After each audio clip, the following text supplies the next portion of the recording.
रामाय रामभद्राय रामचन्द्राय वेधसे रघुनाथाय नाथाय सीताया पतये नमः। कृष्णाय वासुदेवाय हरये परमात्मने प्रणतक्लेशनाशाय गोविन्दाय नमो नमः। कर्पूरगौरं करुणावतारं संसारसारं भुजगेन्द्रहारं सदा वसन्तं हृदयारविन्दे भवं भवानी सहितं नमामि। राम राम राम राम। भारतवर्ष में धर्म का बहुत बड़ा प्राबल्य है, होना भी चाहिए। भारतवर्ष धर्म भूमि है। भारतवर्ष जो अभी वर्तमान में जो नक्शा दिखता है, शास्त्रों के अनुसार इसका नाम नहीं है। शास्त्रों की रचना तो हजारों वर्ष पहले हुई है। ये भारतवर्ष तो अब बहुत खंडित हो गया, इसके कई टुकड़े हो गए। अफगानिस्तान अलग हो गया, भूटान अलग हो गया, नेपाल अलग हो गया और पाकिस्तान के दो रूप बन गए, बांग्लादेश और पाकिस्तान, वर्मा, लंका टूटते गए। हमारे शास्त्रों के अनुसार वर्तमान में जो भूमि है वो सब भारतवर्ष है। और भागवत पुराण में आता है कि भारतम वर्षम, ये जो भारतवर्ष है कर्म क्षेत्रम, और बाकी जितने भी ये वर्ष हैं 9 वर्षों में, तो वो सब भौम स्वर्ग हैं। पृथ्वी के स्वर्ग है, वो भोग प्रधान प्राणी रहते हैं। और भारतवर्ष में परमात्मा प्राप्ति के लिए कल्याणकामी पुरुष रहते हैं। कर्म क्षेत्र जहाँ लागू होता है वही भारतवर्ष है। भोग क्षेत्र जो लागू होता है वो भारतवर्ष नहीं है, वो अन्य क्षेत्रों में आ जाते हैं। सुख सुविधाएं वहाँ ज़्यादा हो सकती हैं, परंतु धर्म का क्षेत्र भारतवर्ष है।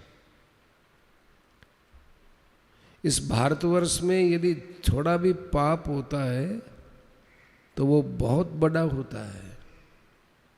उपजाऊ भूमि में थोड़ी सी भी कोई बीज की बात रह जाए तो बहुत पनपती है, लता हो पनपती है, वृक्ष होता है तो पनपता है बहुत जल्दी उपजाऊ भूमि में। तो भारतवर्ष है ये कर्म की उपजाऊ भूमि है।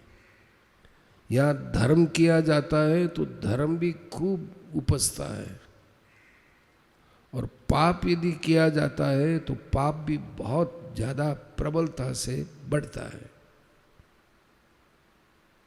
कई ऐसी लताएं होती है तो एक एक दिन में बड़ी बड़ी होती चली जाती। एक एक दिन में कोई 6 इंच, कोई 7 इंच, 8 इंच ऐसे ही बढ़ जाती है। ऐसे ही भारतवर्ष में पहले धर्म बढ़ता था, लेकिन फिर धीरे धीरे कलयुग का प्रभाव होते होते यहाँ पाप भी होने लगे।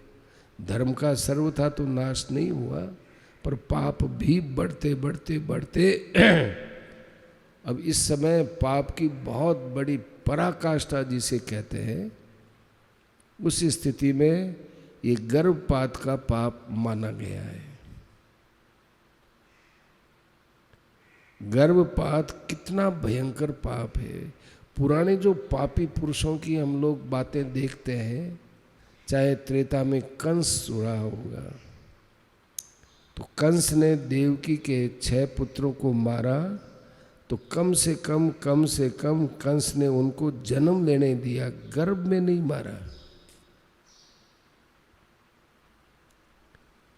इंद्र के द्वारा दिति के पुत्रों को मारा गया गर्भ में।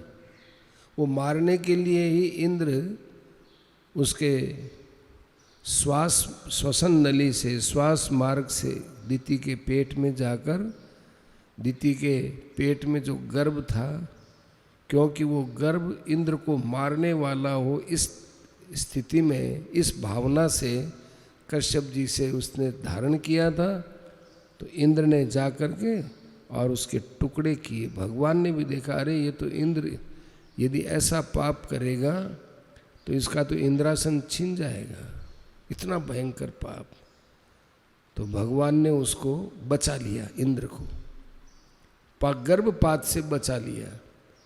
उसके 7 टुकड़े हुए, मरा कोई नहीं, न ममार है, वो मरा नहीं। क्यों?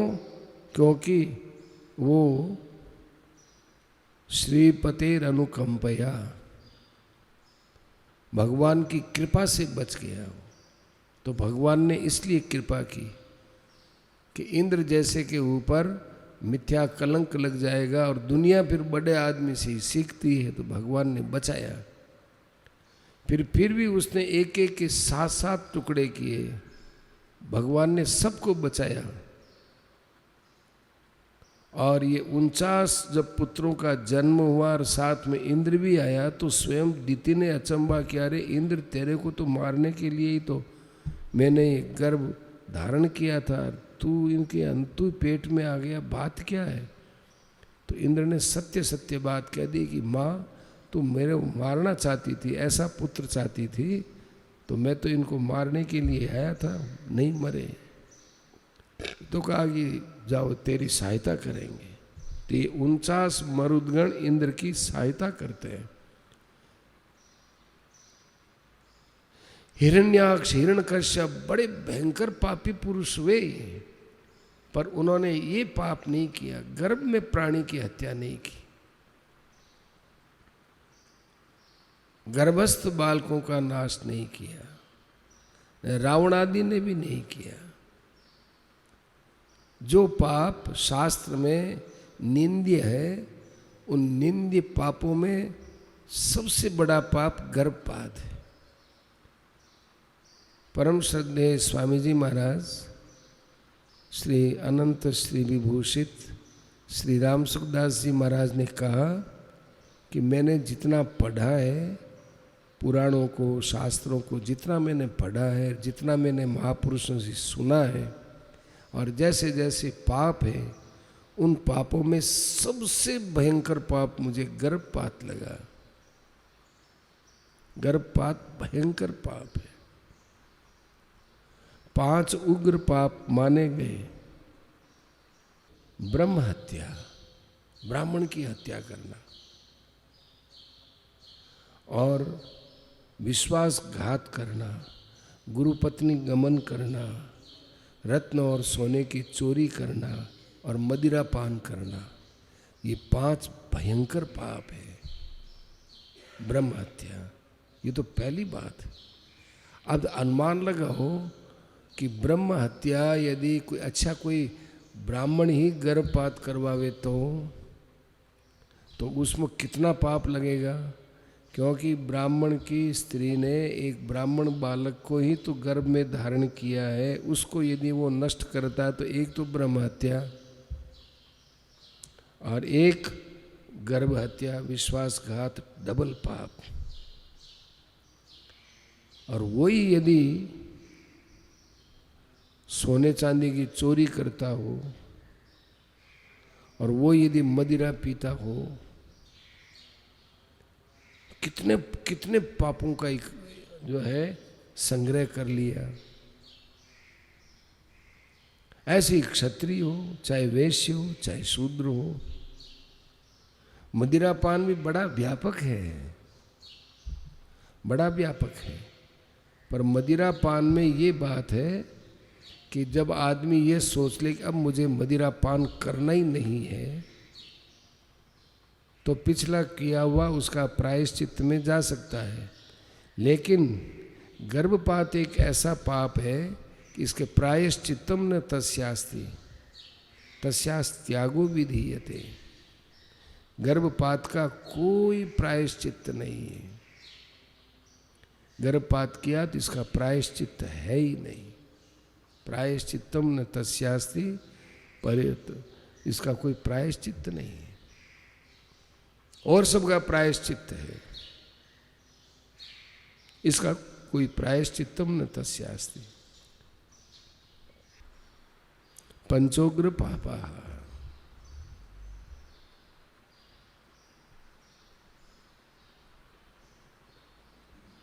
ये उग्र पापों में विश्वासघात है। भगवान का विश्वास गया, प्रकृति का विश्वास तोड़ा, और विष वृक्षोपि संवर्ध्य स्वयं छेत्तुम असाम्प्रतम। पुराणों में, शास्त्रों में तो ये यहाँ तक बात आती है कि अपने द्वारा बोया हुआ विष वृक्ष भी अपने द्वारा नहीं तोड़ना चाहिए। हमने जिसको बोया है उसको हम ही नष्ट कर दे, ये अच्छा नहीं माना है। जहरीला वृक्ष भी यदि हमने बो दिया तो अपनी नष्ट करे, ये ठीक नहीं है। इसी प्रकार से ऐसे ऐसे स्थलों पर हम लोगों को विचार करना चाहिए। महापुरुषों की बातें हैं, शास्त्रों की बातें हैं। महाराज श्री ने इसका बहुत प्रचार किया गर्भपात के लिए कि भाई ये पाप नहीं होना चाहिए। इससे कई प्रकार का नुकसान हुआ है। सबसे छोटी दृष्टि से देखा जाए तो लोगों ने देखा कि हमारे कन्या होने वाली है, उसका भ्रूण परीक्षण करवाया और पता चला कि इसके कन्या होने वाली है, तो उसका पात करवा दो, गर्भपात करवा दो, उसको मरवा दो बीच में ही। लोग ये देखते हैं कि जान तो बाद में आती है, पर ऐसा है नहीं।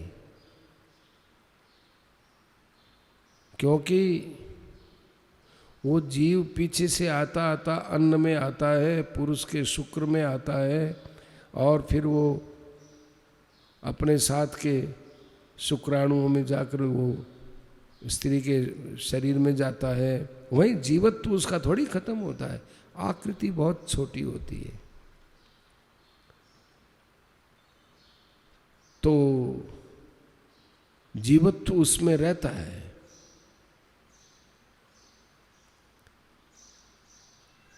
इसलिए इस भ्रम में नहीं रहना चाहिए कि उसमें कोई जीव बाद में कहाँ से आएगा,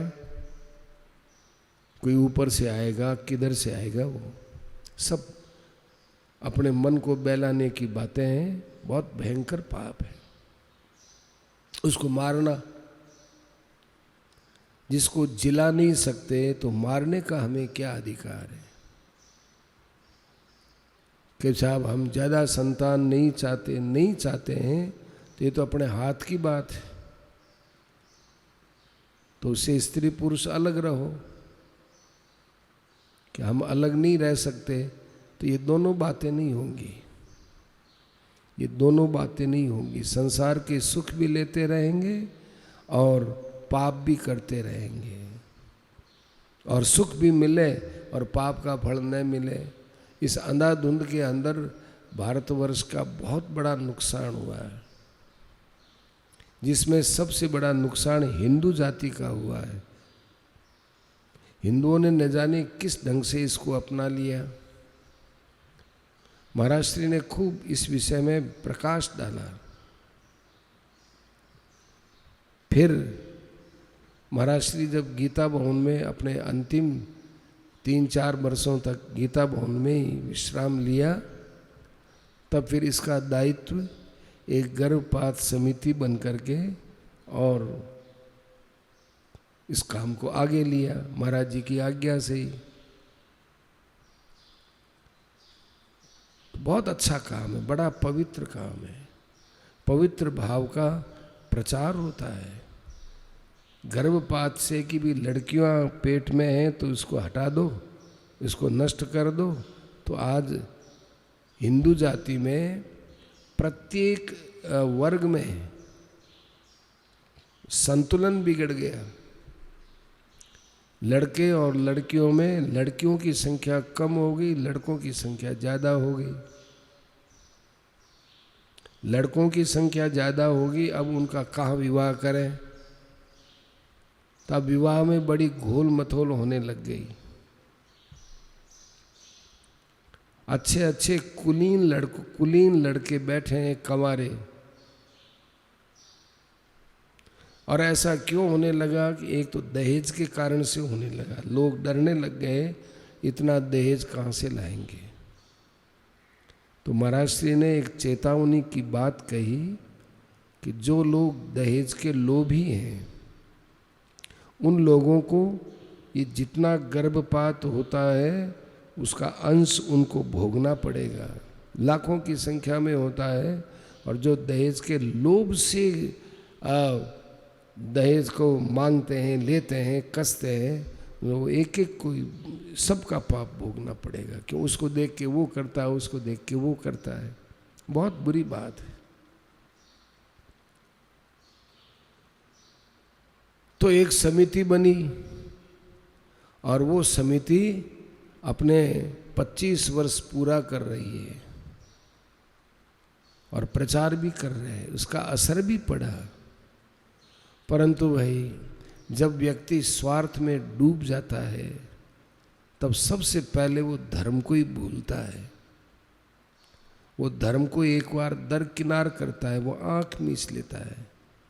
जैसे गाय है, वो कहीं मालन के पालक आदि में मुंह डालती है तो वो पालक भी देखती है और उस पालक बेचने वाली के पास में डंडा पड़ा है उसको भी देखती है गऊ। क्योंकि उसको मालूम तो है कि यदि मैं ये सब्जी है पालक वगैरह जो भी इसको मैं खाऊंगी तो ये डंडा मारेगी, ये मालन डंडा मारेगी। तो वो आँख मीच के खाती, आँख मीच कर। आँख मीचने का मतलब क्या है? डंडा तो देखूं नहीं और ये हरा हरा पालक खा जाऊं, इसलिए वो आँख बंद करती है। ऐसे ही जब पाप की वृत्ति, पाप का लालच, पाप के अंदर मिलने वाला प्रतीयमान जो सुख है वो बहुत ज़्यादा अपने अंदर में बड़ भावना कर जाता है, तब वह धर्मशास्त्र का जो दंड है और संतों का जो उपदेश है ये सब उस समय बंद हो जाते हैं। आंख बंद, माने ज्ञान के नेत्र बंद कर लेता है वो, और इस पाप को कर बैठता है। यहाँ थोड़ा मनुष्य को मजबूत रहना चाहिए। भारतवर्ष में ये लिंगानुपात का तो ये है ही, चरित्रहीनता भी बहुत बढ़ती जा रही है। क्योंकि जब वो परिवार नियोजित हो जाता है तो उसके बाद लोग थोड़े खुले हो जाते हैं, स्त्री पुरुष, चरित्रहीनता आती है। इन सब से बचने के लिए लोगों ने ये एक तो परिवार नियोजन चालू किया, और बचा कुचा कोई होता अनिश्चित जो गर्भ रहता है तो उसको गिरा देते हैं। और इसके साथ साथ ये भी रहता है कि लोग देखते हैं हमारी जनसंख्या क्या है, जनसंख्या क्या हो। अरे जनसंख्या की चिंता हम क्यों करें? जनसंख्या ज़्यादा होगी, ज़्यादा काम मिलेगा, ज़्यादा आदमी बढ़ेंगे तो ज़्यादा आवश्यकता बढ़ेगी, आवश्यकता बढ़ेगी तो ज़्यादा काम मिलेगा। आवश्यकता आविष्कार की जननी है। भारतवर्ष के हिंदू धर्म के साथ में जितने भी पंथ निकले हैं, किसी भी पंथ में गर्भपात का अनुमोदन नहीं है, बिल्कुल अनुमोदन नहीं है। ये लोगों ने बस यूं ही अपनी पाप वृत्ति को सुरक्षित रखने के लिए कभी ये बहाना बना लेते हैं, कभी ये बहाना बना लेते हैं। ऐसे बहाना बना लिए कई कि साहब ये ऐसा हो जाएगा, वो वैसा हो जाएगा। अनुमान में अनावश्यक भय। अस्तु, तो 25 वर्ष इस समिति के पूरे हो रहे हैं।